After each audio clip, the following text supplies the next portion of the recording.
Banyak orang yang hancur hidupnya karena riba. Jadi kita ini seringkali nggak yakin bahwa Allah itu maha pemberi rezeki. Dan inilah penyebab utama mengapa manusia terlibat dengan riba. Alasannya biasanya sederhana aja. Kalau nggak nyicil, dari mana lagi saya bisa beli rumah? Padahal sudah jelas bahwa riba ini pasti akan menjadi masalah hidup kita. Betapa banyak orang yang hidupnya hancur karena riba. Ya leasing lah, rentenir lah, pinjem bank lah, dan sebagainya. Lucunya, menyelesaikan masalahnya pun sama kembali dengan riba. Akhirnya, masalahnya meluas dan membesar, dan dampak terbesarnya biasanya siapa coba? Keluarga kita. Kan kasihan kan? Keluarga itulah yang akan pertama kali menjadi susah karena dampak riba yang kita lakukan. Nauzubillah min dzalik. Allah itu menguji kita dengan kesulitan, misalnya kesulitan ekonomi, karena Allah ingin melihat respon kita terhadap ujian tersebut. Allah ingin melihat apakah kita akan mengikuti petunjuk yang Allah ridhoi, atau mengambil jalan pintas sesuatu yang Allah benci.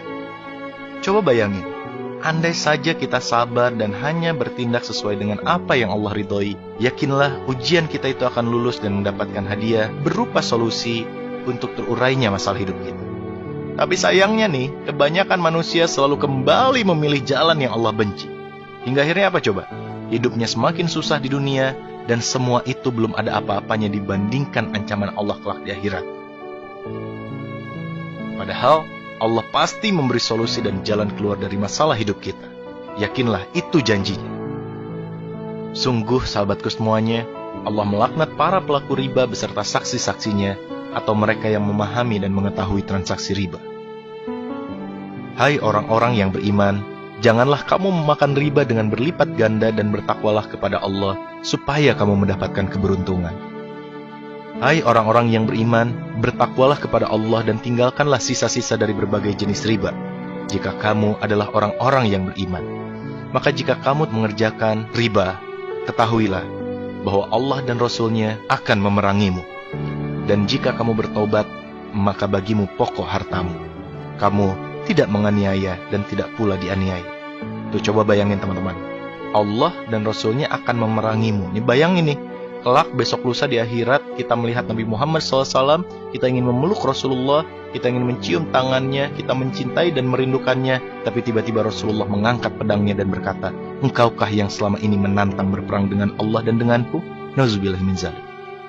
Jabir berkata bahwa Rasulullah SAW mengutuk orang yang menerima riba, orang yang membayarnya, orang yang mencatatnya, dan 2 orang saksinya. Kemudian beliau bersabda, mereka itu semuanya sama. Mari kita berbenah diri, jauhkan diri dan anak-anak kita dari riba, sebelum hancur hidup kita. Bayangkan kita beli rumah, beli mobil, ada uang riba di dalamnya. Kita sholat, kita beribadah, kita bekerja, menggunakan fasilitas itu, sedangkan Allah tidak ridho akan fasilitas itu. Kira-kira gimana ibadah kita? Nauzubillahi min dzalik. So, yakinlah bahwa Allah adalah sebaik-baik penolong. Rezeki akan Allah datangkan dari tempat yang tidak pernah kita duga. Maka kuatkan keimanan, luruskan niat, dan hiduplah hanya sesuai dengan apa yang Allah ridhoi. Wallahu a'lam bishawab.